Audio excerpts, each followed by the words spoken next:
Y'all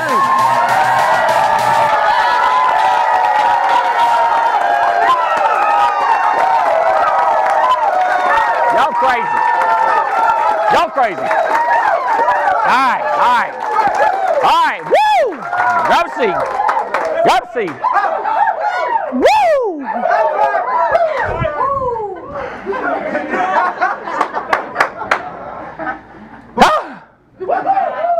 That's right. Okay. If y'all hadn't heard, things have been good lately. The Alliance has got the mind right, got the culture right, got the leads coming in, and the carriers are paying fast, baby.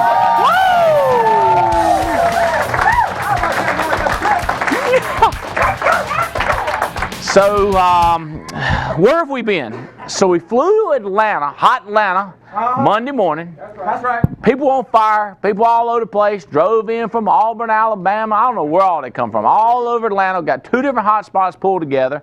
People bouncing off wall, fired up, just got licensed, just started selling, started making money since the convention. They've been on fire. So that was crazy cool. Then we went down to Mobile, Alabama. Where all were they coming in? Tallahassee, Pensacola, Panama City, all over the place. And it's new people, new names that are popping up, like Alan Hooley. I was like, I know Alan Hooley. He comes to the meeting. He's been coming for years, selling, making 100,000, but never really looked like he's going to build a dynasty. And all of a sudden, I start meeting people. Alan Hooley sent me, and I wrote 10 apps. Alan Hooley sent me, I sent 5 apps. Like, oh my gosh, just new people exploding up. And then we got Terry Edwards, and Terry's with us on the jet. I'm gonna get him up here in a minute, and he's just everybody, everywhere we go, somebody that he hired is showing up. It's just been crazy. So then we went Jacksonville. We had over 100 people. It's like 109 people we counted that showed up in Jacksonville, Florida. And Lisa Line, Chris Long. Chris Long was like, this is 1 leg, 2 leg, 3 leg, 4 leg, different organizations that he's put in. So he's blowing up. Davies' team, Stephen Davies' team's been showing up everywhere. So that meeting, it seemed like I walked in and it was time to go. It was 4.5 hours later, and I'm talking and I'm telling them all this great stuff's going on. And then we go to Melbourne last night, Melbourne, Florida, where Eric Belair is. He's got a room that it says maximum 80. We had 123 people. Listen, 40 guests, 40 new people there. So we're just like, woohoo! It's been nuts, guys. So this convention was strong. You guys pulled off the best convention we've ever had, our leadership. Now we've got the national convention coming up in January.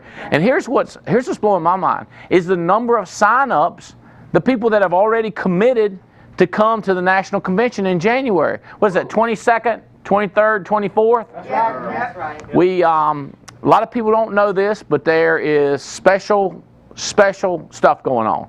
We did ring recognition at our leadership. First time we've ever given away free rings, and to be held, to be guarded, you carry them to our agency managers and above.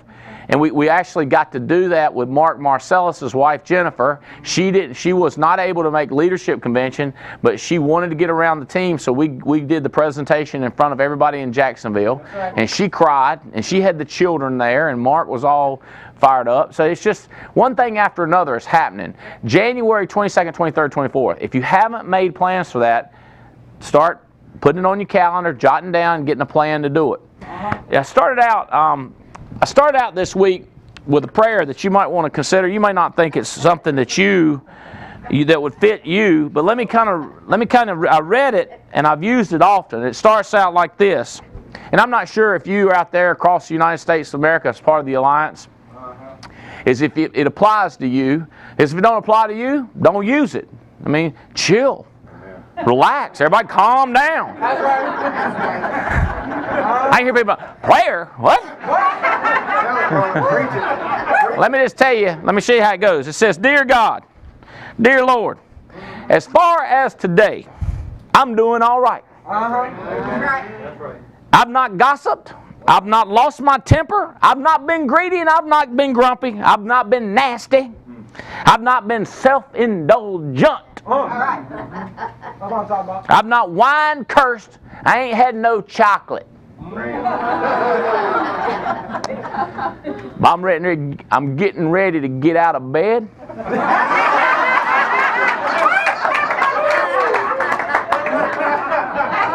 And I'm going to need some help the rest of the day. That's what I mean.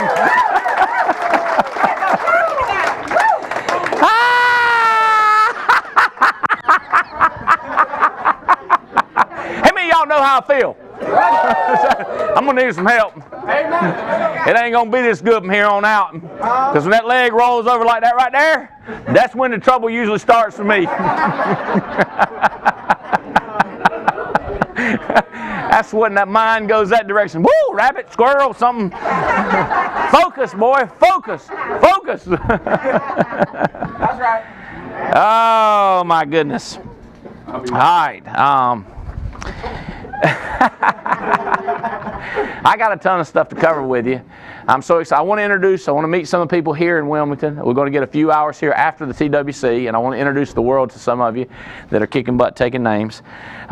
Here's a fact for you, and John Woodson said this, famous basketball coach. He said, it turns out the best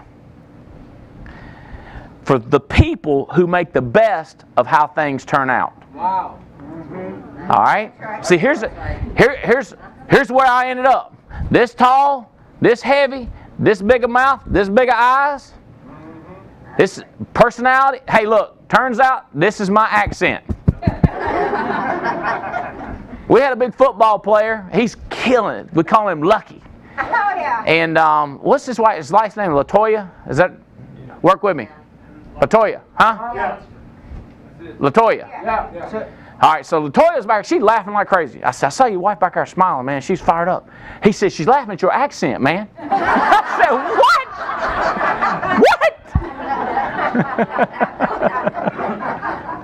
It turns out this is the way I talk. It just turns out I got to make the best of it. I got to work with it. And I try not to, squunch my words up and try to jeet yet, because nobody knows what I said. That would mean, did you eat yet? Right? But if I try to separate my words the best I can, unless I get excited, unless I have to talk fast. And he was just laughing about Lucky Lunsford. He's killing it. He's part of Andy Riddle's team. He's part of what's blowing up, hiring and selling. And he is lucky. He's part of this team. He's got a good job, and he's doing well in his job, but he's starting to just build up this money on the side and pay off all the debt where the world's beat him down. And he's got his wife supporting him. She's coming on stronger and stronger, helping him. So how are you doing with the way things turned out? Go ahead. Because people come up and they go like they get messed, they get jacked up, they get stopped worrying about the situation they in. I got a friend, Cleve McClary, and he's a war veteran.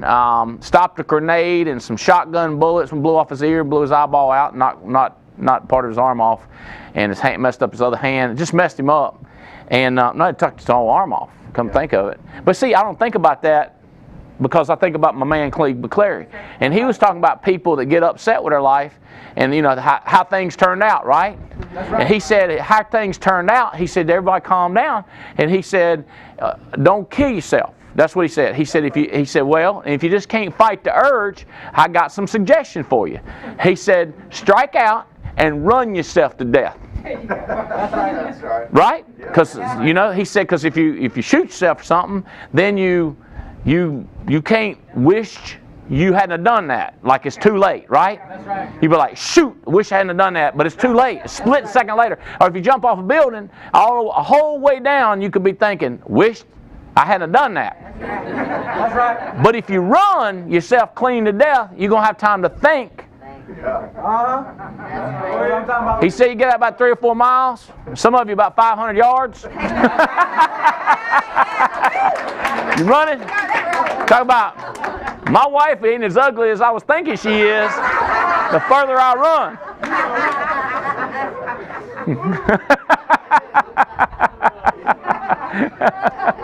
Matter of fact, I ain't as ugly as I thought I was. The more I run, your heart's pumping. You're a little bit more than I'm going to die. He said, talking about... I can't say all the stuff he said. I'm talking about my wife ain't fat as I thought she is the more I run. Talking about my boss, man, he ain't as mean as I thought the further I run. He said, for long you'll say, let me sit down here in the shade a minute and think about it. Let me reflect on my life. Right? It's how do you handle how it's turned out? So, I'm down here in Wilmington. My deal is I come down here in Wilmington. If it's 7 people, I'm fired up out of my mind. What we got in here, 100 people? I got to be fired up out of my mind. I could look at this room and say, we could have held 15 more people back there in the corner. Somebody could have got it back up on the pool table back there. You know what I mean? It's just how you handle stuff. That's right. And the way it works out. What I want to talk to you about is, one of the things I want to talk to you about is the words we use. What do we stop? What do we start? Can we do this in Wilmington? Can we do this in America, in the Alliance? Can we stop saying I can't? People are so quick to tell me what you can't do, so quick to voice what they can't do. Can you just tell me what you can do? Say I can. I can. Okay, some people say I can't go on Sunday. Okay, that's good to know. Are you talking about all day Sunday? No, I'm talking about Sunday morning. Well, then I got lunch with the family. So you can do Sunday night? Well, I can't do Sunday night. Well, what? Okay, what can't you do? What can you do? How about let's go to what can? That's right. I can do this after work. I want to introduce you guys. Have y'all met Danny Johnson down here in Wilmington? Oh, yeah. Y'all know Danny? Danny, come here. Danny.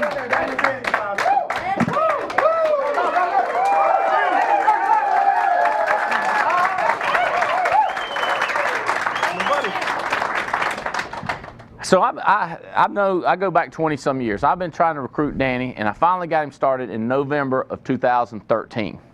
Okay, so he's not been here 2 years. So but he did have all last year, and he went through a lot of situations. But I'd always call him and say, hey, every year or two, sometimes every 6 months. Like whenever I thought about my buddy, I call him, hey man, what you doing? It's like I wish several of my buddies were watching the show because I call them from time to time. And right now my head's going through 4 or 5 people that I hadn't called in 3 or 4 months. And I'll call them, how you doing? You know our business is booming. You know we got leads right now.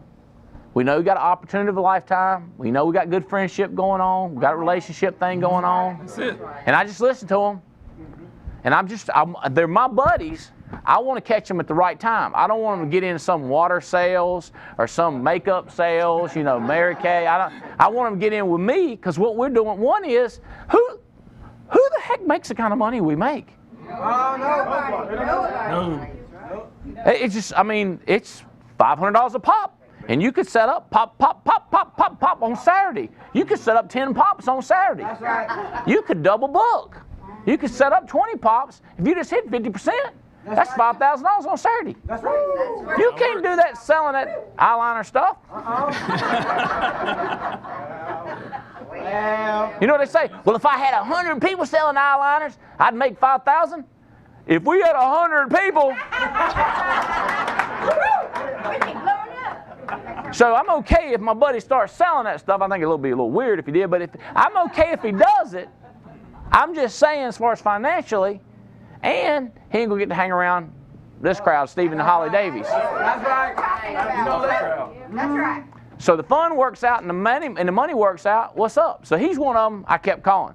I ain't sure what. Okay, tell them how. Try to relate to them over the years. Me trying to call you, and we knew each other from the Amway network marketing business, where we had soap and vitamin stuff like that. Now I was an engineer. You were. I was in the Air Force. You were in the Air Force. At that time. What were you doing in the Air Force at that time? Hospital systems analyst for the You hospital. were hospital systems analyst. So we knew each other. I'd see him over there at the convention, over there at the Coliseum. We'd go over there and talk, him and Laurie, and me and Jane, we'd talk. We got to be buddies. And then we'd do our training sessions on how you had to scrub that soap like this right here. You didn't want to scrub it like that. You had to scrub it like that. LOC, put it in the bottle. Spray it like this. That spray bottle, how you spray it. Spray it like this, rub it like that. Yep. That's some awesome stuff, man. Work. Clean up the Tell you board. what. Look, works here. You wouldn't see no spots on this thing if you had that None. stuff. Right? So that's what we That's it. do. We see other training sessions. Uh-huh. And so, how'd it go? Like, I'm trying to reflect, because I call so many people. Do you tell them, how did it go? What would I say when I called you? And what was your excuses? Kind of relate to them. That. I got to give my excuses? Yeah, your excuses. All right. Don't take these excuses, by the way. Andy had called me probably about 15 years ago, and we were talking. And then about 10 years ago, he called me again because he saw me online doing something, mentoring or tweeting something. something. Tweeting something. He tweeted me back. And he called me and said, Bo! I said, I need some help. I said, Andy Albright. I said, I don't think I want to sell no insurance.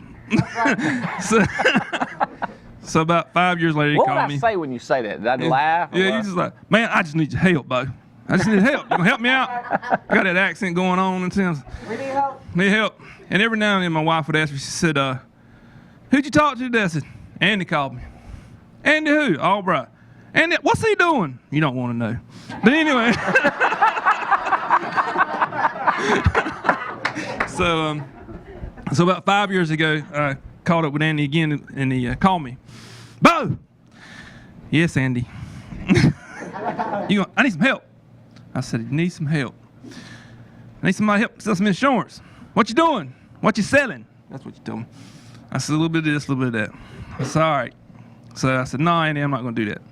So then all of a sudden he started calling me like once a month. Hey, Bo, just thinking about you. I smelled it. I could sense it. He didn't say no as quick. No. I was like, I slowed down. I was thinking, I believe that's it. I see some weakness.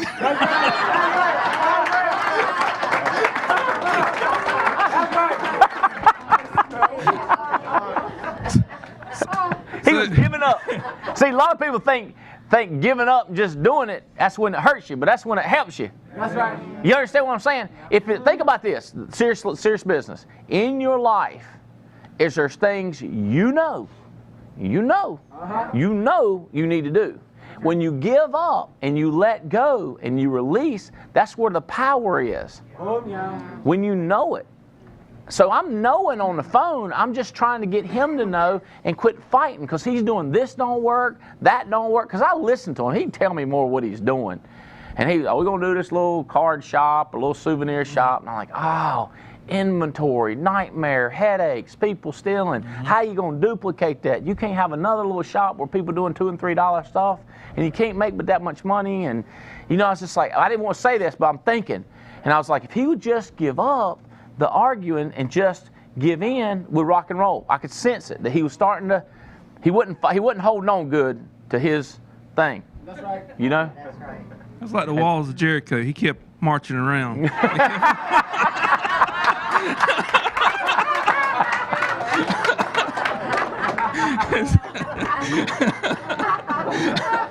So when did you transition to your new job?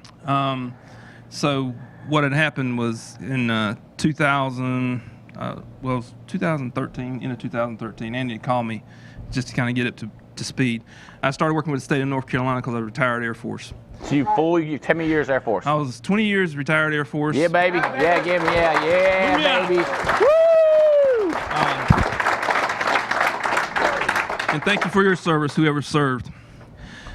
20 years, got picked up by the state of North Carolina to be a systems analyst for the state of North Carolina. And then whenever I retired, my wife wanted to start a little gift store, which you had mentioned. And we lost our behinds in 2008. $80,000 in debt and looking up like a crab. I'm like, good gracious, what are we going to do? Started one company, then went belly up. Got into another company, coffee or something, and that's when Andy called me like the third time. He said, what you doing? I said, I'm selling coffee. You want to buy some? No, I ain't going to buy no coffee. He said, It's a music company, or organs or something. Organic gold. Organs gold. Something like that. So I remember this. There was this. Something about some musician came up with gold, I don't know what it was. It was something off the coffee. wall. Organo, Yeah. I don't know, organs and gold or something. Who cares? But anyway, Kind of like melanoma. I heard of that too. All right. That's a skin thing. Yeah. But anyway, so here's what happened. I was going to work at 8 o'clock one morning, and this was just before we had a major function coming up, I believe. I had a big convention. Yeah, or we something. did. We was getting together. I didn't know what I was like, whatever. Hey, I get fired up when these conventions come. See, we got one coming in January. I'm trying to get all y'all to make the right decision. Because then what you're going to want to do is you're going to want to get people like Danny to come to the convention. I do this every time. Every year, come January, I try to get everybody. Because I know what's going to happen. Because people start seeing the light of day. That's right. Some people come out to the light. You know, they go like, oh, I got it. And I go, I know. You get to travel the world with your friends. You have money in your pocket. That's right. Take your time. But this particular morning, at about 8 o'clock, I was driving to Goldsboro, North Carolina in my van, and the phone rang. It was Andy. And I looked at it for a second. I said, hey, Andy. Hey, Bo, I need some help. That's right. That's right. I do. I got leads. I'm like, man, I ain't doing no insurance. So about 12 o'clock, lunchtime, my phone rang again. Andy. I was like, I said, hey, Andy.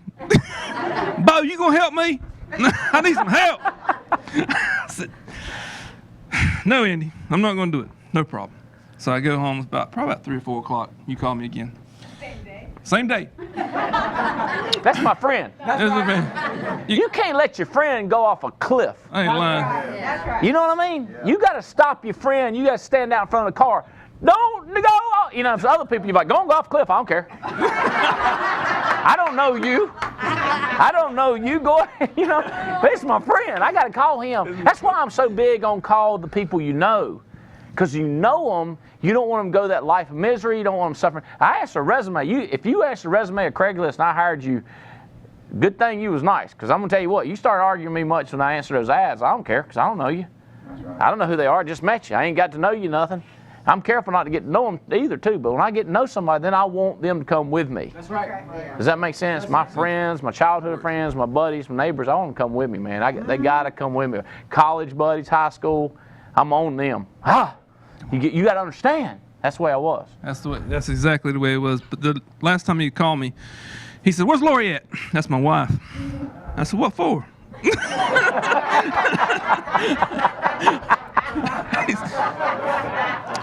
And Lori said, "Who's that?" I said, "It's Andy." "Andy who?" "Albright." "What does he want?" "Insurance." "Oh, he's gonna say something?" "No, he wants me to sell insurance."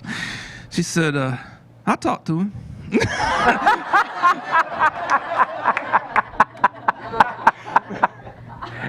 So I take the phone, I go, he gets on there, yeah, mm-hmm, yeah, mm-hmm. He can do it, yeah, all right. That's what she said. "Hey, Bo, she said you could do it."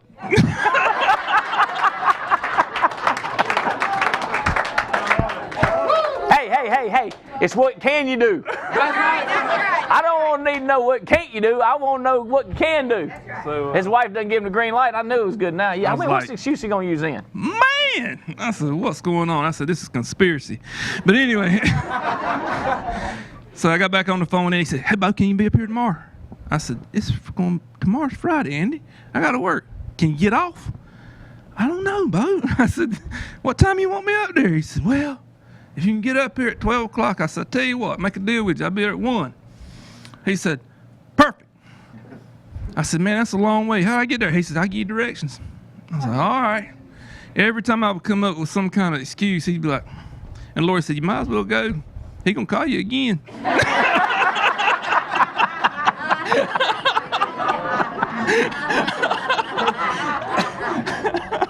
So that would have been July. You got around July or something like July. July. So it took you 2 or 3 months to get licensed, full-time job, children, grandbabies. And people say this like, "Andy, you told me that the ideal person is 27 years old, married, no kids." Well, that's the way he was when I saw him last.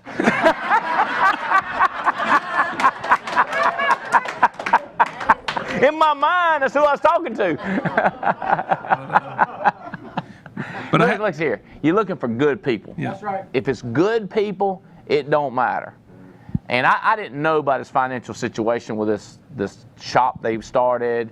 As far as I know, he's working systems analyst, something for the state. He'd tell me, and he was doing coaching, trying to help people, coach them in their lives, like a personal coach. Mm-hmm. He was trying to get people paying $50 a month or $200 a month to coach them. And I'm thinking, you don't know, you need to come make money then coach. It's kind of my thinking was let's go kill it.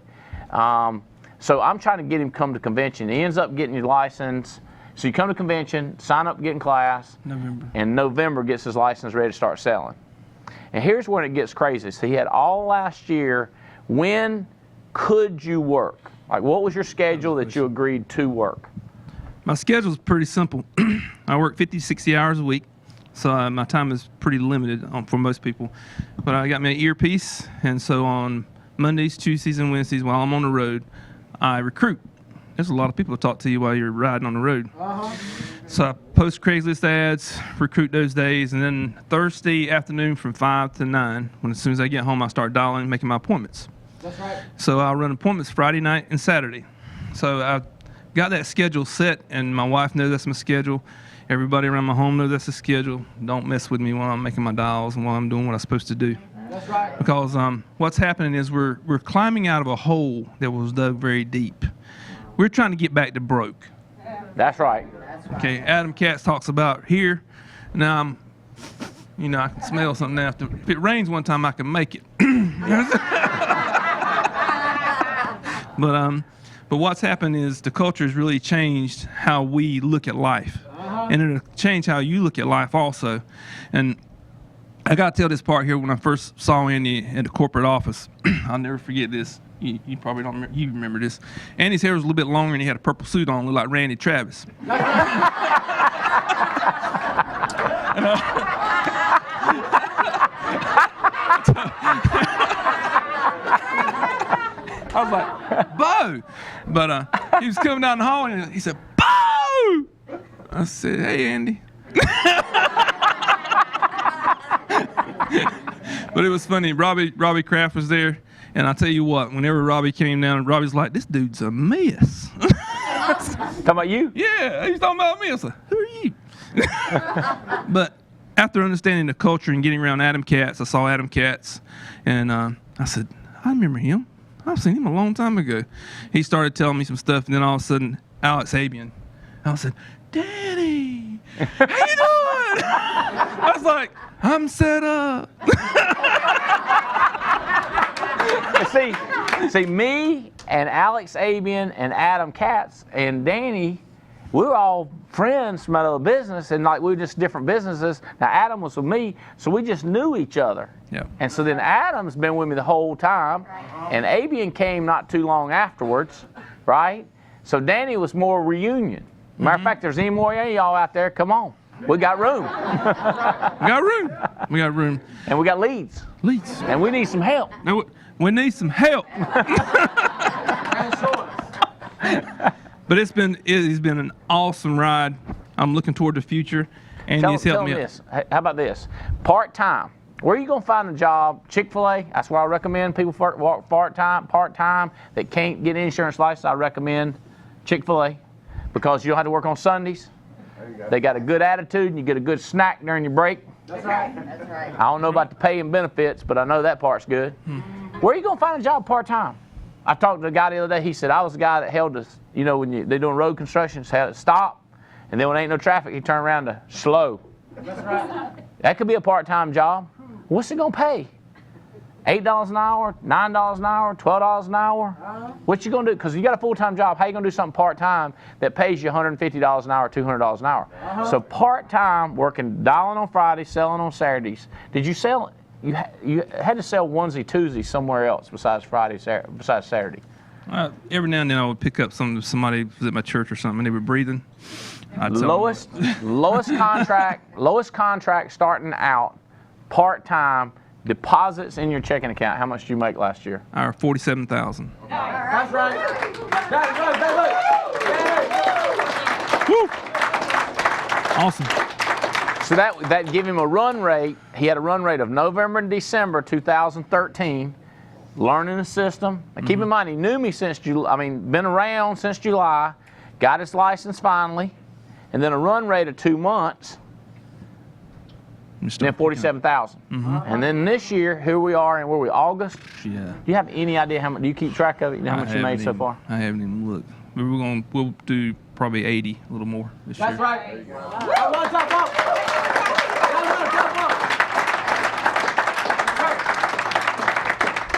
Starting to recruit. Yes. Recruiting. Financially out of a bind. Still trying to work your way out. We can go out and eat. That's a big deal, ain't it? Hey. You wouldn't go out to eat No. 2013. No. It was veiny sausage sometime. You know what I'm saying? 2 pieces of bread in there, type stuff. Smash them deli, call it a jam sandwich. Yes, sir. As you say, make your tongue slap. Right. So this year, on track to double, starting to recruit. Yes. See, here's what I need. What can I do? How about this? If only I'd have started 15 years ago. That's what he could be saying. If only.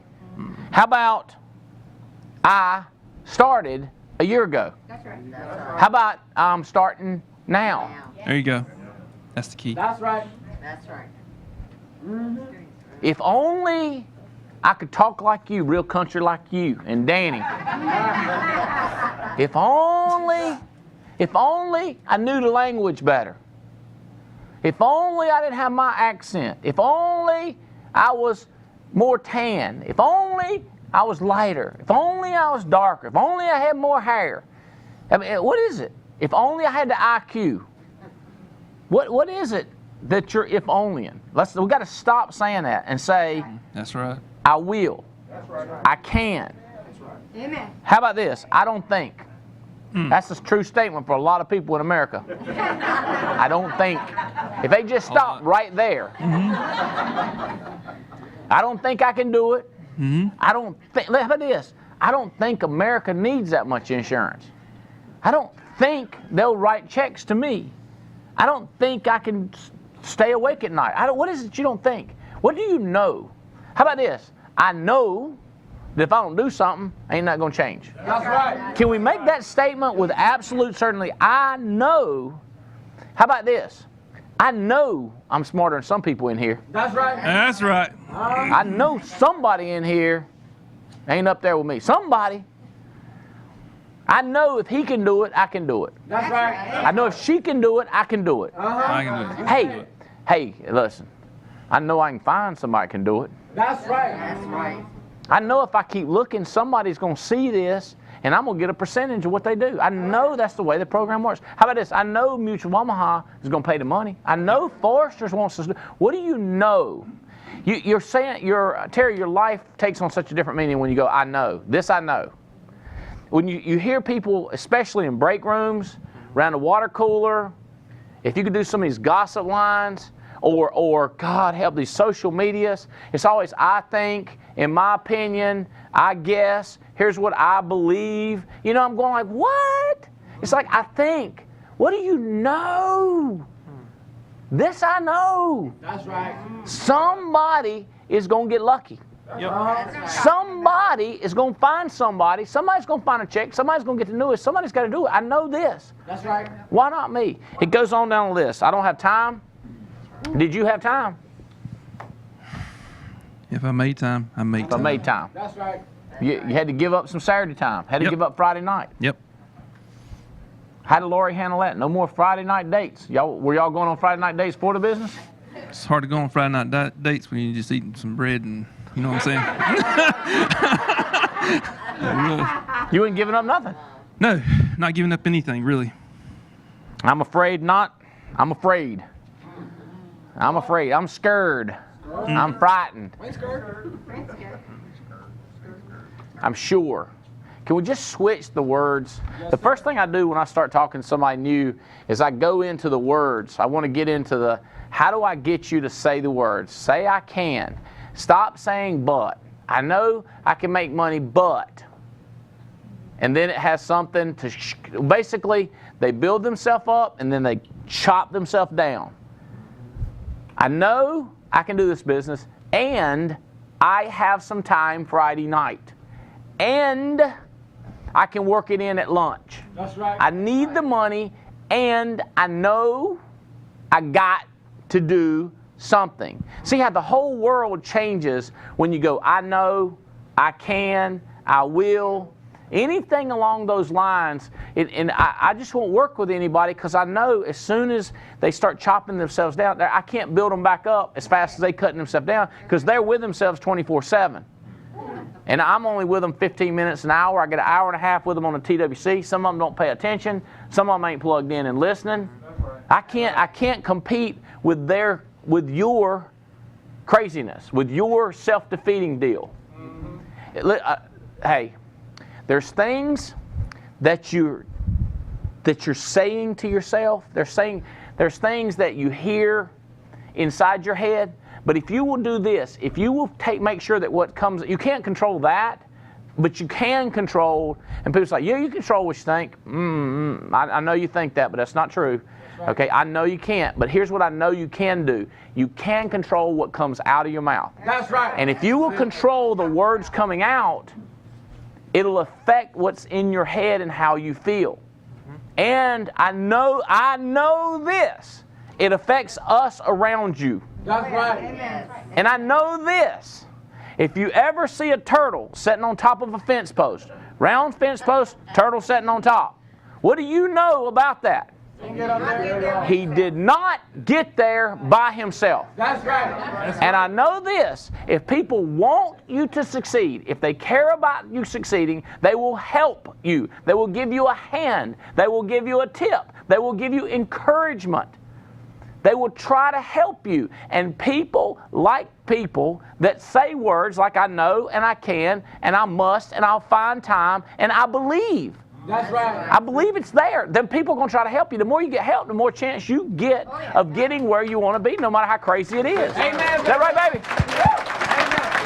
That's what I'm talking about. Danny, thank you, buddy.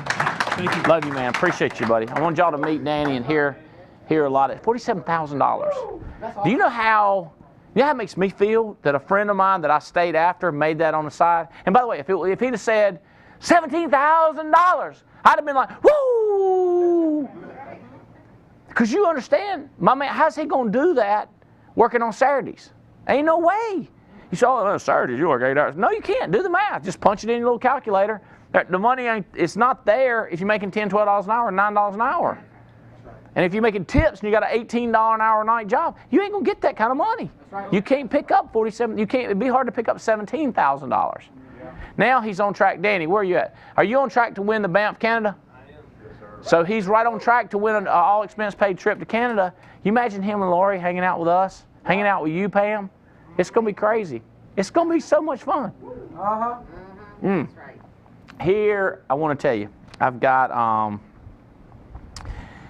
Banff Canada.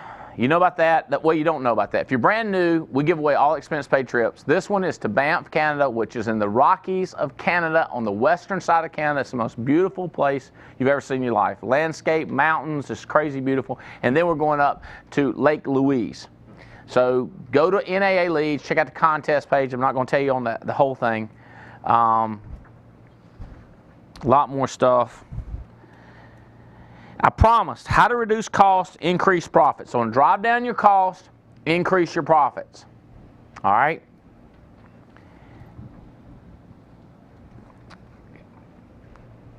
People know stuff. You got to get them to want to do what they know. Does that make sense? Wow. So if I can get a person to try to succeed with us, I don't have to work so hard at telling them every detail. Does that make sense? Yeah. Like if you have a kid that wants to impress you in school and wants to bring good grades, you don't have to make that kid. Because whenever you force something, it's very expensive. If I have to spoon you, is it Christopher? If I have to spoon feed, if I have to give you every minute of information, that's very expensive of my time. But if something's on the website, on NAA Leads or NAA University, or you go to NAAhotspots.com and find out where there's a meeting that you can send your friend to, and I don't have to tell you, it takes my cost to zero, and then when you grow, my profits go up. So when you're talking to people, the goal is to get them to wanna, okay? So then comes the question, then begs the question, how do I get people to want to do, to want to win, to desire to win? And there is a science to that. There is a method to that. Okay? Let me show you the biggest gap in doing, because think about this. When a person do, like if this is you, and he do, right? This guy do, you make money. That's right. Right? Yep. All right, now, part of it is when you put something on your schedule, on your calendar, and when you do, you make money. That's right. That's right. That's right. How you argue with that kind of logic? Can't. You can't argue with that.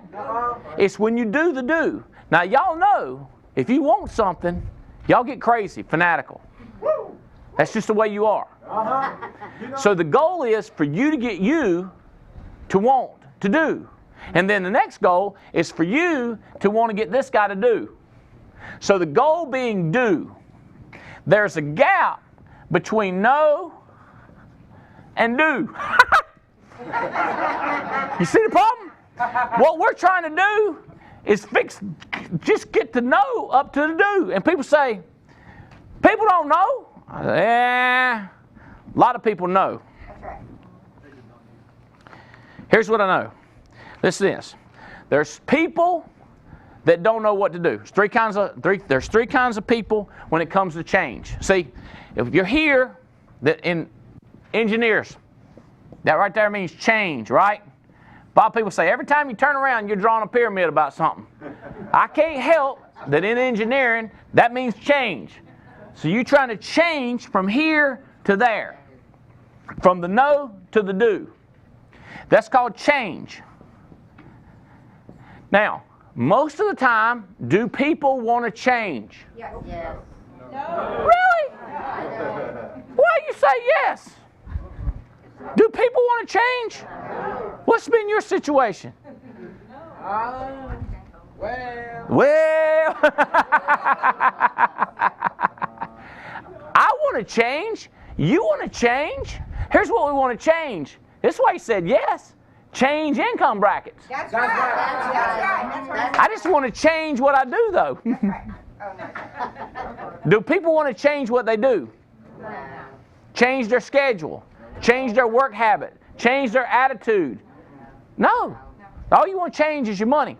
That's right. It's very limited change. But what we know is you can't change your income unless you change the do. You can't do the same things and make the money. When it comes to change, three kinds of people. Those that don't know what to do. There's people who know what to do and they won't do it. And there's people that know what to do and they follow through. That's right. We call it the do-doers. He know what to do and he do. That's right. He duty-do. Mark Muller duty-do. Mark Muller duty-do. That's right. That's right. Roger, I can't say his name from Costa Rica. Duty-do. That's That's right. right. How you say your name? DJ. Gijan. That's right. Roger, Gijan, duty-do. That's right. You see, so you see how that drives down my cost? That's true. You see how that drives down your cost? Yeah. It's not, I say you're reducing the cost, you're eliminating a cost as you get a person to do, and you're trying to hold them down. If I can imagine, all right, big guy that's school teacher kid for my wife. What's your name? Chad Langdon. What is it? Chad Langdon. Chad. Now, Chad, here's the best way I've ever thought to explain this. Come stand right here, Chad. Now, did my wife, hey, wait a minute, let's see. Did my wife teach you? Yes, sir. You were a kid in her class, right? 8th grade. 8th grade. All right. Okay. And that's Mama? That's Mama. And Mama was a school teacher there? Is that right? I got it right? Absolutely. Okay, so so Jane was fired up when they got back involved in our life. But now, what do you do for a living? Real estate appraisal. Real estate appraisal. And were you military, police? I was something? in the reserves and military police. Okay. About 9 years. All right, so take this. If you can imagine, if some way I could get a hold of him and get him underwater and hold him down, okay? You with me? So some way I can get him underwater, right? Okay. Now, if it's up to you to explain him to how to make me let go, you're down there going, hit him, do this, and he's looking at you and he can't breathe. How long is it going to be before he know what to do? Real quick. Pretty quick. Pretty dang quick. In other words, untrained, you're trained, but untrained, you want to get water, you know what to do. That's right. Or you want to get air. That's right. You understand? Can you imagine if I'm just holding you down and you want to get low, what are you willing to do to get air? Anything. Bodily injury, Absolutely. harm to me. Yeah. Would you scratch? Would you elbow? Because you know, when kids fighting, a lot of times it's wrestling. You can't hit with your fist in WWE. WWE, you got a whole open hand, right? That's right. And you can't grab their finger and just break it off. They don't like for you to do that. Y'all know what I'm talking about? Vince McMahon, WWE, woohoo, Ric Flair. That's right. You can't just break their finger off. You can't just rip their eyeball out and smush it real tight like that. MMA, you could do anything in MMA. No, you can't. You can't grab their eyeball out. They won't let you do that. They get mad. But when I'm holding you under down and drown you, what's legal? Everything. Everything's legal. You know what to do. See, here's my argument. There's not as many people that don't know as you think. We got a lot of trainers out there, and I know we need to train them on life insurance. But here's what they say, I want to know the nuts and bolts. I say, here are the nuts and bolts. You write a policy, they die, insurance company pay the ones that left alive. That's right. That's the nuts and bolts. Uh-huh. That's right. And you get cancer, you get a big chunk of your money so you can do something about it. That's the nuts and bolts. You don't pay any money in, you ain't got no coverage. There's the nuts and the bolts. That's right. You got to call the man so you can go get a policy on it. You got to find out when he's at the house so you can go over there. There's your nuts and the bolts. That's right. See, people know that. If I got your head underwater, what do you know you got to do? I got to get some air. I got to get some air. What's the nuts and bolts of that story? You Nuts and do bolts the would do. be whether I can reach the nuts and the bolts, whether I'm getting ready to get away.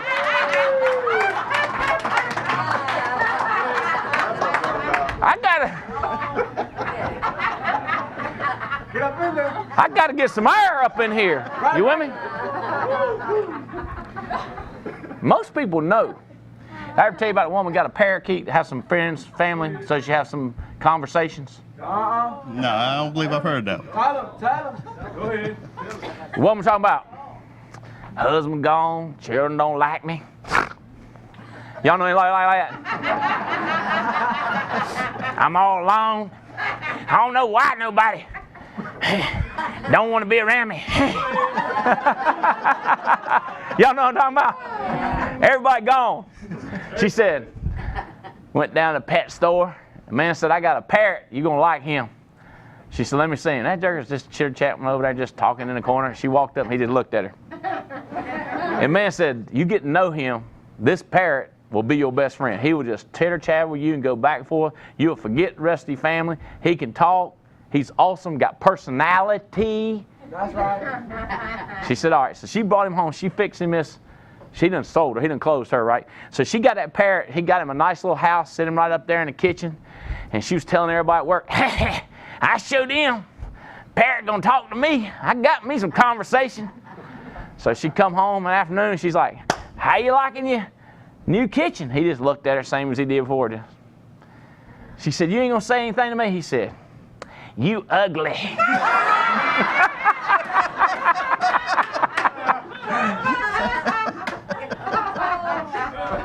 She give it the old. So she explained it to him. You didn't talk to me like that. You ain't going to talk to me like that. I brought you in this house. I got you a place to live. He's like, mm-hmm. And so she said, tomorrow it's going to be different. I'm going to eat my dinner in peace. You think about what you said, the kind of relationship you've started here. She come home next day at work. She was like, yeah, it's a little rough going. He kind of ornery, but I've straightened him out. I've explained to him. She come home next day. Here you go, looking at her. She looking back at him. She said, are you going to talk today? He just kept looking at her. She said, say something. He said, you ugly. So she told him, she said, look here, I got money. I got money. I'm not taking you back to the pet shop. I'm going to fry you. If tomorrow you come in, you ugly, you going to be fried. And I'm going to look at you and say, you fried.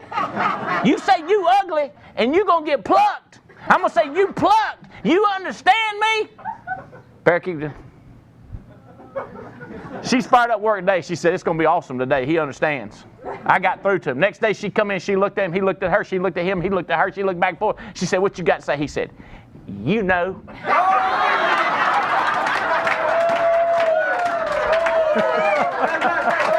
See, here's what I'm telling you. Here's what I'm telling you. Most people know. You don't have to keep telling them over and over how to get air. That's right. You don't have to keep telling them over and over. You just got to figure out how to get them to want to. How you think she gonna get that parakeet to say something different? She should have fixed her hair different or something. She should have been nice to him. Give him a little time. Say, how you doing? Ask him about his parents and his kids.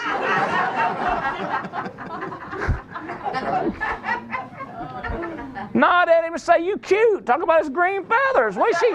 Give him a compliment. Give him a cracker, something. Bribe him. Talk about wah, wah, wah, wah, wah, wah. See, most people know. We just got to get them to want to. You know. You know. You know. You know.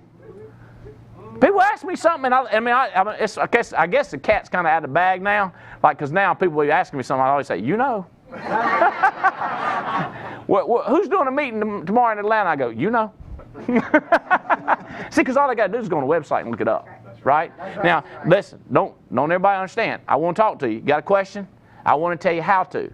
Because there's three different kinds of people. People that don't know, people that know and don't follow, that don't do, and then there's know and follow through. That's right. We are looking. So here's another thing. If you find a person that knows and won't do, be nice and patient with them. Put them in a room of non-commitment, but put your eyes back looking to and fro for somebody who's going to know and follow through. That's right. This will drive your costs down. You've got to identify if a person don't know. Like if a person has never been told where the meeting is. Like brand new, they're babies, right? Brand news, we're feeding them, treating them just anything they need to know, we're going to tell them. That's right. And we're going to show them all the resources are. But the minute we find out they're the kind of person that don't follow through, we need to look around, move them into the room of non-commitment, be patient with them, work with them, find somebody going to follow through. You understand what I'm saying? Oh, yeah. So, now, you understand, I'm not mad at somebody who's not. But I know this, if I had you underwater, I wouldn't have to argue with you. That's right. Absolutely. So, at one time, it hit me, if I could just find people who are underwater and desperate for air, and they got muscles. Does that make sense? Yeah. In other words, a guy like that is going to find a way to get air. That's right. So finding a person that's capable and wants to. Hello. Talk to me on that. Can I get any feedback on that? Amen. If they ain't got no, hey look, if he can't do it, I got a little thing over here, frail like a little flower, and I hold that little girl underwater, she's gonna drown. So you can't know about that. But you get Lucy Diane back there underwater, somebody get ready to get clawed right there. You know what I'm talking about? You know what I'm saying? Yeah. You find somebody like Terry Edwards. You find somebody like Pam Moore. No! Woo! It's like a wildcat's released down there, you know. You feel your skin being shredded right off your bone, Mo. Toe done twisted around. She said, "There's your toe." You know what I mean? You get a fighter, you get a scrapper, you get a person with heart that's in a desperate situation. But you could take a talented person who's got all the talent in the world that are in their comfort zone. They got an okay house, got an okay car, got an okay income, and they used to it. It's going to be hard to get them to move up into the do. Does that make sense? So it's that combination of being desperate. And I had a couple people that have joined me right lately, and they say, "You know what, I wasn't desperate, but I had a dream. That's right. And I hadn't never lost my dream. I was doing okay. I had an okay job. I was an engineer. I was a school teacher. I was a stay-at-home mom. Did okay. My husband's doing okay, but I still got a dream. That's right. And I'm capable." That's right. You see the categories? So it's desperate and capable, or got a dream and capable. Comfortable and capable, pathetic and desperate, what we gonna do? People say, "You said you're gonna make a difference," and I am, and the ones I can make a difference on. That's right. I'm not gonna try to teach a pig to sing. That's right. You said it. What's that got to do with it? A pig needs to sing, but I can't teach him to sing. You try to teach a pig to sing, you're gonna get muddy, and he's gonna get nasty, and it's going to be an ugly situation, and ain't nobody going to get helped. That's right. Do you understand what I'm saying? Yes, sir. I can't help something that don't want to be helped. I can't help a person in a comfort zone. So the concept is, this is how you drive your costs down, drive your profit up, is you do more. So you got to figure out where you are. That's right. Are you in a no and won't do? Are you in a no and a follow through? Are you in a don't know? If you don't know, all you got to do is ask somebody to find out. And then you can decide which other category you're in. Are you in a desperate situation? Are you a dreamer? Are you in a comfort zone? You with me? And how you get people out of the comfort zone? You get them dream.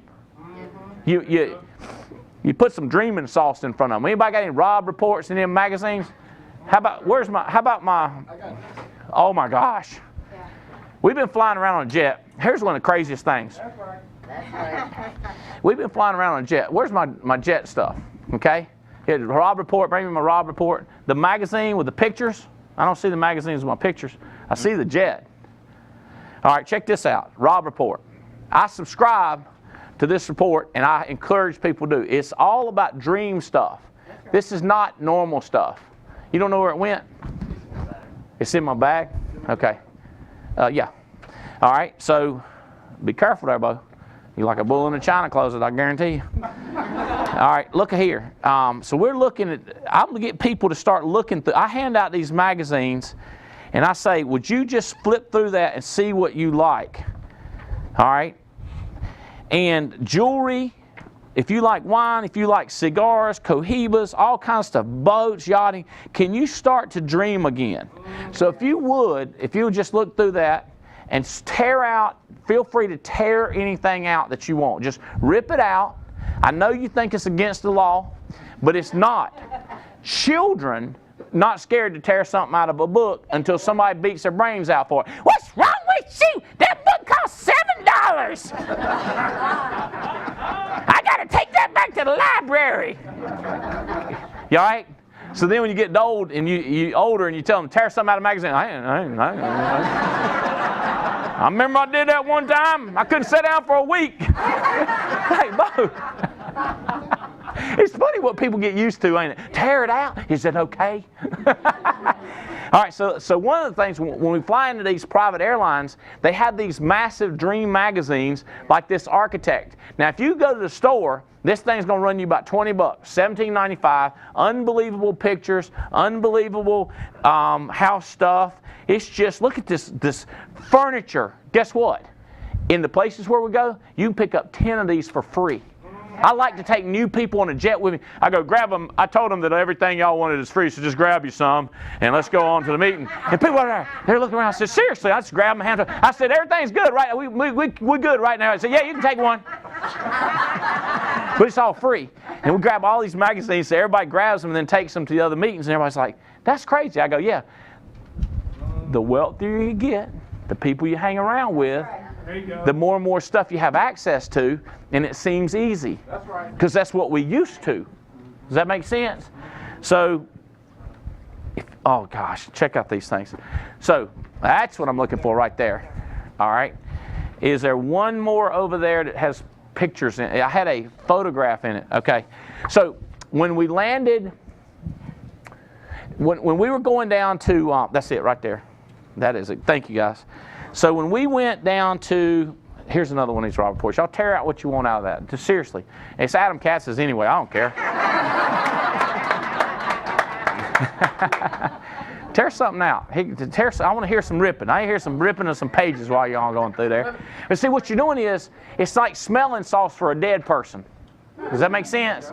These books are like smelling salts for people that are dead. You know what? I heard a man the other day. He said a grave is just a fancy shelf to set your life in until you die, and then you put a cover on it. No, some people have already died. That is saying put a cover on it. I say it like this: people are in a rut.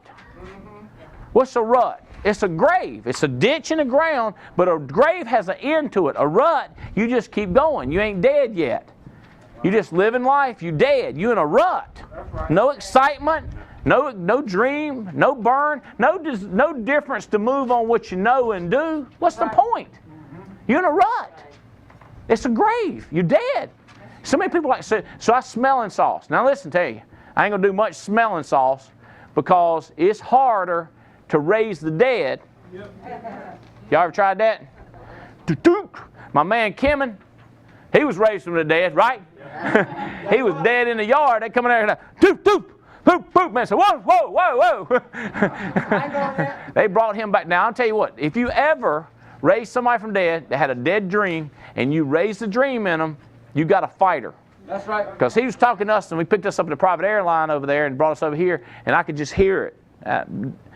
Kim, and he's a fighter. Just, you can't stop. Once a person realizes that they were dead and now they have energy, they have a dream, that's the kind of fighter, warrior you need. So you got your desperate, you got your person still got a dream, and then you got to get the guy you bring back from a dream.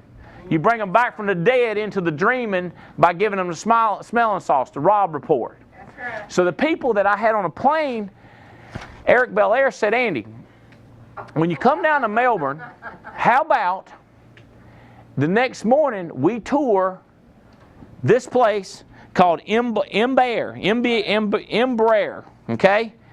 Now, Eric took a lead. He's selling a policy to a man. He's the chief designer. He does all the design work for the inside of these planes. Wow. Where are we at? Can we go right here? Wow. He does all the design work. And so he says, Eric says, that's crazy. My boss is looking to buy a jet. Okay, that's what Eric called it. I ain't your boss man. That's what Eric called it. He said, my boss man looking to buy a jet. So Eric says, Andy, why don't you come down? We'll tour this place and let them try to sell you a jet. I was like, sure. They don't have to try. I'm going to buy one. It just a matter with who. I'm what you call a lead. I'm what you call a hot lead, baby. Somebody gonna sell me something. I just don't know who gonna get the check.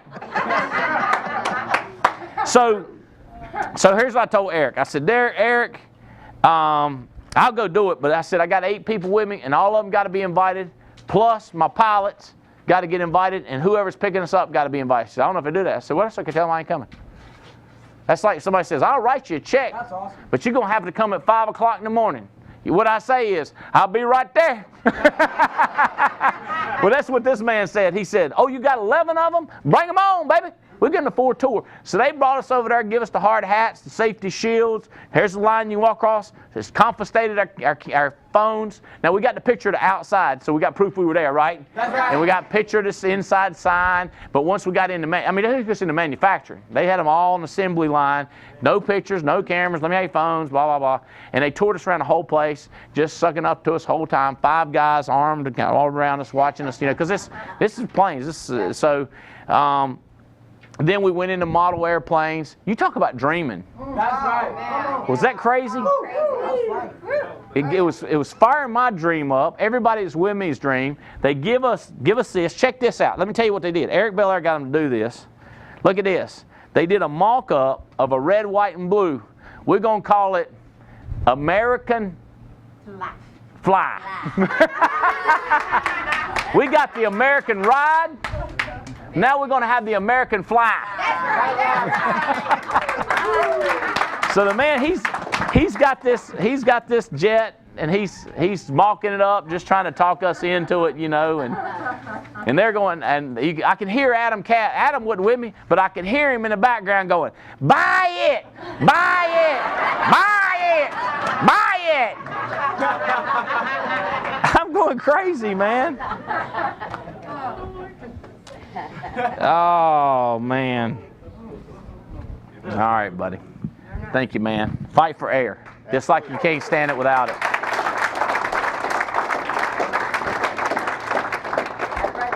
Three kinds of people. You need to tell people this.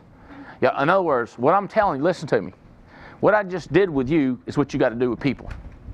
You got to show them the three kinds of people, and then you got to ask them which one are they. And then you tell them that you're looking for the desperate or you're looking for somebody with a dream. You're not looking for the comfortable. So you got to explain it to them. This is how you do it. What I did is how you do. What I do is what you do. See, that's what people don't understand. They go like, I don't understand anyone. I'm with you. I'm so clear and I'm so fired up. I said, because I'm so dadgum simple. Other people are so complicated. They're such geniuses. I think about half the time I've been traveling, I'm explaining what I do wrong as much as what I do right. Whereas a lot of people, they're not only explaining how good they are, they one-upping you. Y'all hear that? Go ahead. You try to tell them, say, I've got a dream, I'd like to have a Cadillac. Well, I remember when I was you, but I wanted a Mercedes.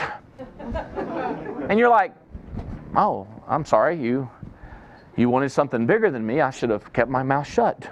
You know what I mean? Or if you say, I want a Mercedes, they go, I want a Rolls. You're like, what? Don't one-up you people.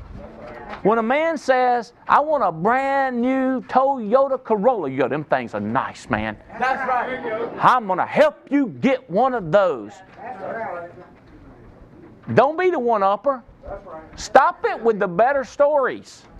Stop it with you've got a bigger dream. Oh, as bad as that, they go, I got it pretty rough. I ain't got no job. My wife, we got kids, and she's trying to take care of the kids. And I'm saying, I want to say to them, here's what I say to them. Are you desperate? Do you have a dream? Can I help you? Would you join on? Would you follow instructions? And here's what I see people say to them. You think you got it bad? I had a man, not only did he not have a job, he was crippled. And his wife, she was nasty and mean. You ain't got it so bad. Like, bro, stop it with the one-upping on people. That's right. Does that make sense? They told you their situation, say okay. They told you what their dream is, say okay, and then let's ask them where they fit in. Can we agree to that? Amen. Can we yeah, and give them an amen. Instead of giving them a bigger story than they've told you, give them a I see. I understand. Now, what's next? That's right. This too shall pass, buddy. This too will pass. All we got is do to do. When we do to do, we got a whole different program. This will drive your costs down. This will drive your profit up. It'll drive your energy up. You drive your excitement up. That's right. That's right. We had a lady, and Sandy, I hope you're listening. She was sitting right over here in a meeting. She come in 45 minutes late. She had driven an hour and a half, and then took her 45 minutes to find the meet where it was something about where it was set. The GPS didn't tell her the right thing. Sent her to ocean back. And she said, I don't know where I sent it to. And she finally sat in there, and she met me outside, and she said, if I'd have talked to my friends before they'd come, they'd have said, don't go talk to that Andy. He's going to have other people there, and they're going to convince you to do something. Right. You with me? And he's trying to get you to do something to help him. He's trying to get you something to help them. You know, and I'm going like, yeah, ma'am, that's why we say we need some help. She said, I know. She said, you said that. See, she was after the meeting. She said, that's what you said. You said y'all need help. I said, we do need help. And she said, I was thinking when you were saying that you got to help me for me to help you. I was like, right. That's right. She said, so I'm fired up about y'all helping me because I'll help y'all if y'all help me. And here's what she said. I don't care what my neighbors think or my family thinks, because they ain't got nothing. Here's what she said. Bel Air was right beside me, listened to it. She said, was it Bel Air? No, Chris Long. I was in Chris Long's truck, and Chris Long, and Chris here, I had on speakerphone, and she said, here's what I want. I want to be happy again, and I want to have some money.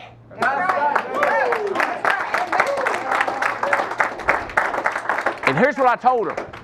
Here's what I told her. I wasn't pointing right here where it is, this is the dreamer, the desperate, or still got a dream. That's right. You with me? Yep. Or the revived. I told her, I said, and I pointed. In my mind, I'm pointing where I said, you are exactly who I'm looking for. Does that make sense? Yep. Manny, my friend Manny, down in Florida. I see him in Orlando, Melbourne, Jacksonville. Everywhere. Manny has this couple there. Sharp guy. He takes care of the family, takes care of the house. Wife, she's a registered nurse. And they were smiling. They were fired up. And I was like, so y'all married? Yeah. Y'all got a family? Yeah. And you happy to be here in America? Hey, we love America, right? And I said, where'd y'all, y'all been here? We from the Philippines. We love it here. I said, man, so far I'm thinking capable, because I'm talking to him, I'm talking to her, I'm looking the way they dress, I'm going capable. And then I said, do y'all want something better? And they said, we want the American dream. That's right. We want to travel. And I was like, you are exactly who we looking for. That's right. My girl Sandy, see, I know what she's done in the past because she explained to me her careers that she's been successful at. She's who we looking for. That's who we going after. Explain to people the 3 different kinds. All right? That's right. Explain to people the options. Give them choices. Where do you fit in? That's awesome. All right. Here's what you got to do the do. All right, here we go.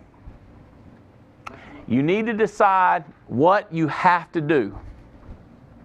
Okay? What's required? What do you have to do in your life? That's the first thing. Like, you got to control your diet. I hate that part. Okay? I used to think that I had better evolved taste buds than everybody else, and everybody else naturally spit out good food. Whereas I savored it and swallowed it. I saw everybody walk by a cake. I just thought they didn't understand how good it was. I seriously did. I read in a book one time, I had the knowledge. It said that they just walked by and you succumb to it. And I was like, oh, God. So you got to do that. I'm back home tonight. Well, this afternoon, I'll get on the private jet again. We pop up to Virginia Beach. Can't wait to get up there. Virginia Beach, we fly back home. Guess what's on my calendar tomorrow morning?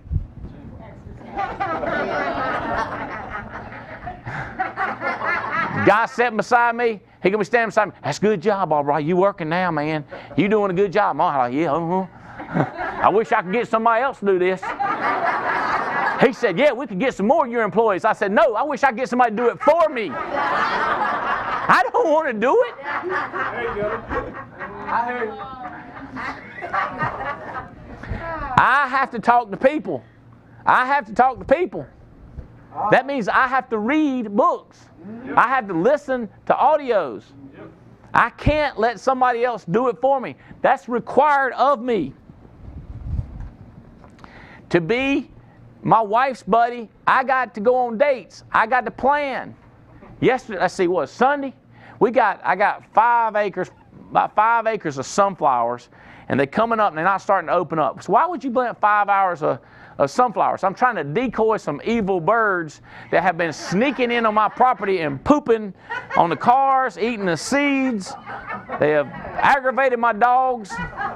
So when the government authorizes the killing, capital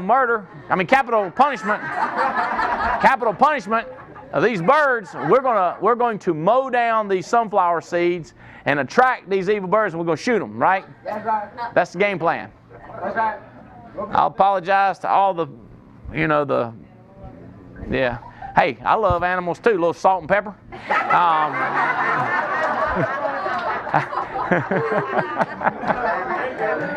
You wrap a dove in bacon, brother, I'm going to tell you what. That's right. So I got sunflowers planted everywhere, right?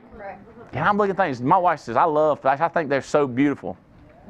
So I went down there and just took a knife and cut down a whole bushel of them things for Jane, and then put them in a thing for her right there. And it wasn't too bad. Too much sacrifice. I got 2 chiggers right there.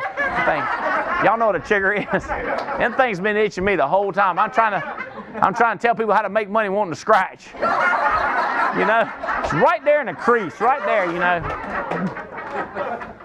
I hope Jane appreciates the sacrifice. You got to do what you got to do for the wife, right? Because she knows how I get a lot of flowers. A lot of times I just go, doot, doot, doot, doot, bring flowers. Or sometimes I just text, you know what I mean? Ain't much effort. I had to walk all the way across the field and pull the leaves off, sacrifice my body to chiggers. You got to do that.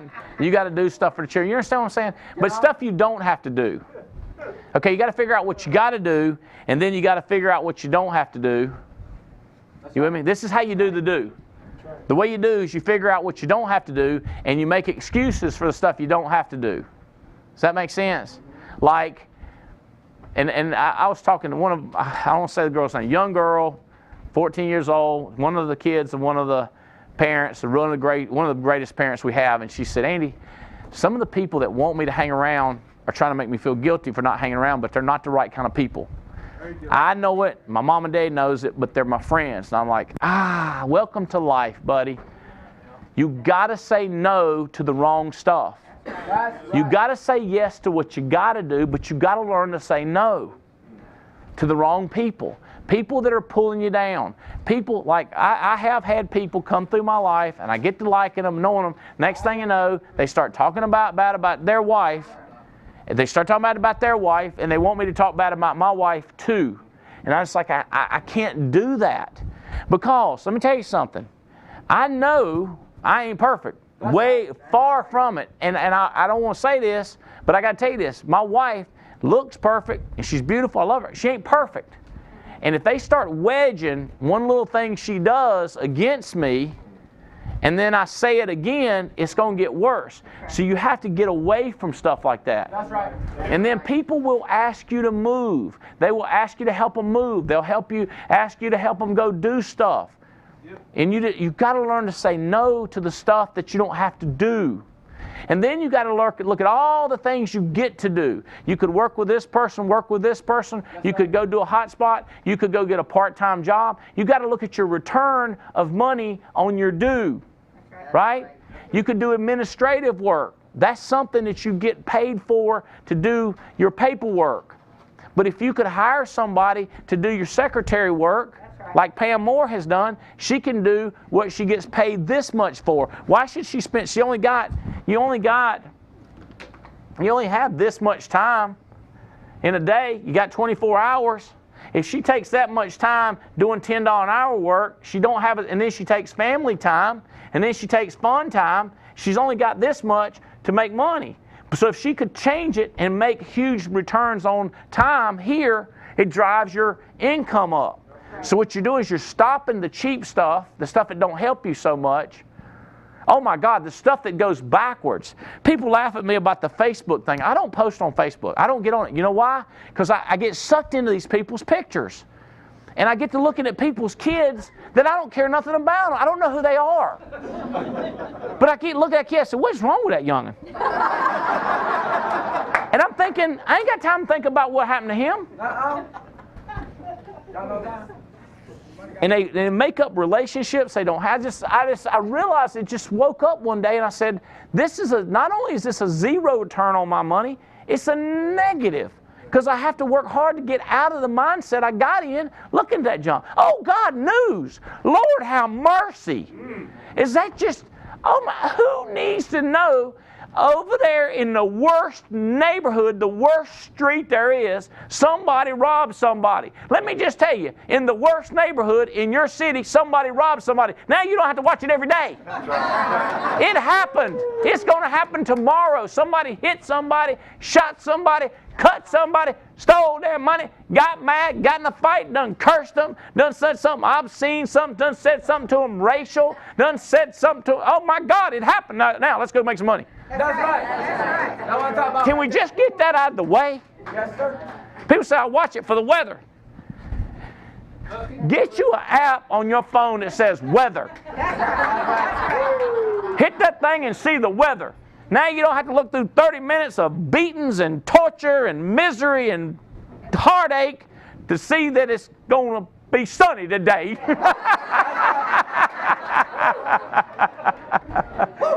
You got to stop the junk and move up to the do.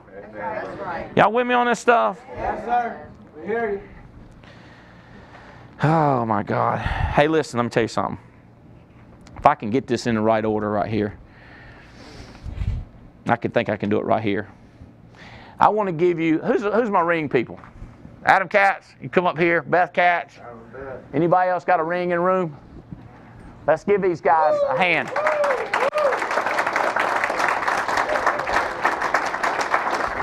Come on, let's go. We got stuff to do. We got people waiting. All right. Grab a mic.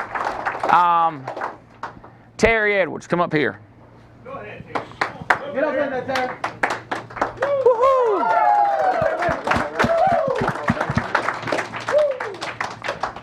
All right, and you three come up here. Y'all traveling around with me. Is there any other agents? I know we got staff people that are on there, huh? Agents. Danny, come up here. So, look here. Tell them who you are and what kind of work you've been doing before this. All right, my name is Terry Edwards. I'm hired by Jason and Olga Mathis, part of the Marcellus Group. Prior to NAA, I was a CEO of a credit union. Okay, CEO of a credit union. My buddy Danny, me calling him, you answered a Craigslist ad because you was what? What'd you fit in on the dream? Still had a dream? I still had a dream and I was desperate. Ooh! Ooh! You get one desperate with a dream. Why was you desperate? I moved to Atlanta to take the job, moved my family mid-year, and got down there and I never started working. Job was eliminated after he moved. Or whatever. Didn't give it to him. Changed their mind. Whatever. How long did it take you to get your license? 2 days. From the time you signed up, 2 days. Yes, sir. How'd you do that? Just going to the test, took the test 3 times in each chapter, went to the next chapter, and got it done. That's right. That's right. You know, Olga hired him. She said, I'm going to tell everybody else from now on. She said it with a different accent than I got. Because she's from Columbia. But she said, I'm going to start telling everybody from now on. I was like, good idea. 2 days. How soon was you getting paychecks dropped in your account? I started running appointment. I had to wait like 3 days for the state to give me my license. I started running appointments the next day, and I started getting paid like the following Tuesday. Nice. That's right.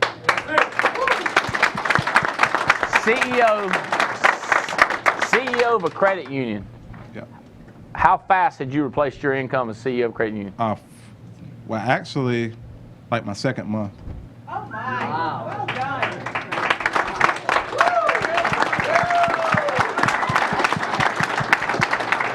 Terry said, now in Georgia, I had to wait 3 days. In North Carolina, it's kind of cool because once you fill out your license, you don't get distracted by selling because they won't give you a license for a week or two right now. That's right. So what you can do is you go ahead and get them people to hire a bunch of people That's right. because they ain't distracted with selling.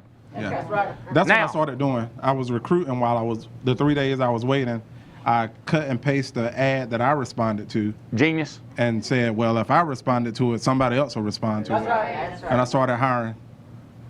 See, you know. You know. What kind of ad should I run? You know. You know. That's right. See, a man that's desperate and wants to do it, he know. That's right. That's All right. right. That's right. I want him to talk a lot more. We're running out of time. Terry Edwards, y'all going to hear more about him. You're going to hear more of his story.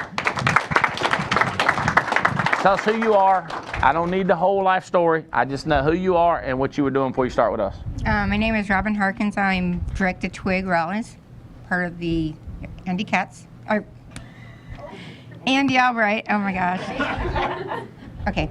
Anyway, I came from Las Vegas. When I came out here, I was a realtor. Didn't like where I was going and wanted to find something with passion. You was a realtor. Yes, I With tried who? several different companies up in Jacksonville, North Carolina. Several different realtors. Yes. Fantastic. You're selling now? Yes. Making money now? Yes, I am. Hiring people?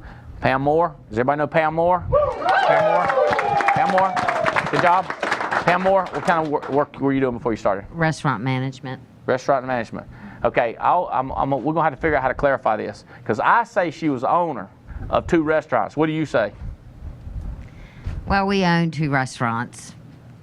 I Well, why ran come them you say that you was restaurant manager? because I was married and I was hired to run the 2 restaurants, so that's what I did. That's right. I So hired, he owned them. My husband owned them. I but say you ran- owned half of them. That's right. Yeah. I did a good job. That's right. It was busy. I worked 80 hours a week. 80 hours Yeah. a week. But done that. he was acting like he owned them and she worked for him. Yeah. That's why that didn't continue. No. Ugly. I like this a lot better. Huh? You like this a lot better. Yeah. Roger. Hey guys, my name is Roger Gajen. I'm directed to the amazing Justin Balick, and I'm part of the Hill organization. And I'm home spot is Miami.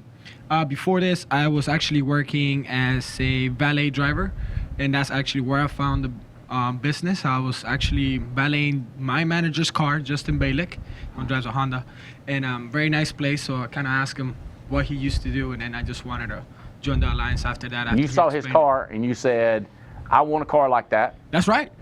I want an apartment like he lives in. Uh-huh. I want the clothes like he's wearing. Oh, that's for sure. So I you like the said shoes. you liked his shoes. What do you do? That's right. Does that make sense? All right, y'all sit down. I want to talk to them a minute. All right, thank you. Good job. So, let me see these rings. Get a shot. Get up close to these rings right there. Look at this. See that? We're going right in on them rings.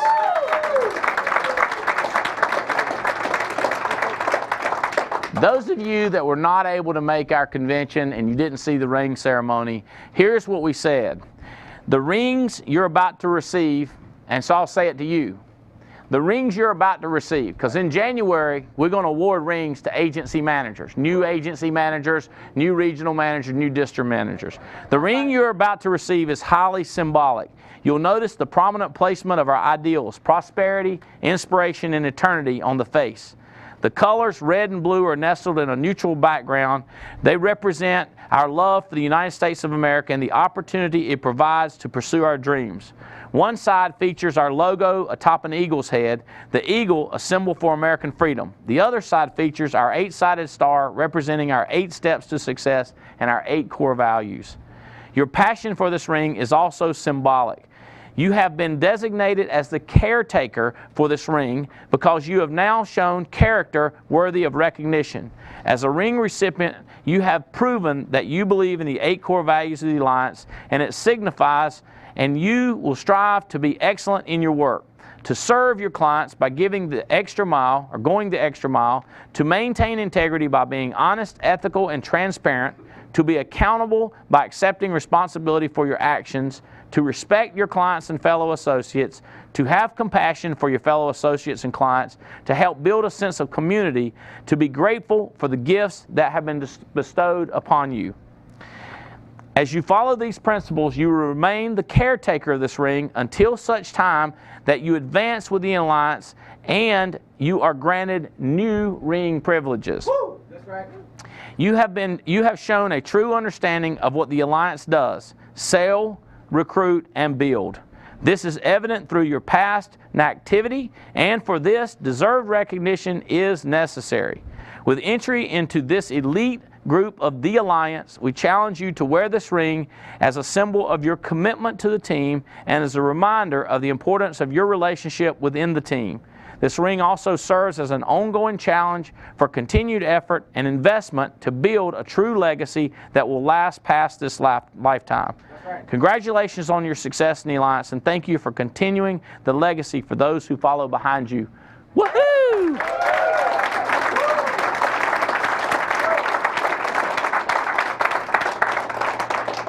So as you move up the levels, we take your ring, it has your name in it, it'll go down to somebody hopefully on your team, and we will upgrade you to new privileges, new levels. And we'll do this at our national conventions, and we'll keep moving people up, and your ring will be handed down to somebody else who rises up. Because these rings, not income represented, but number of people you help, how massive an organization, how many people you pull up, how many people you help, how many people you make a difference, that determines how high you move up in the ring privileges until you move up to the board member rings. That's right. And all of you are invited to join the board.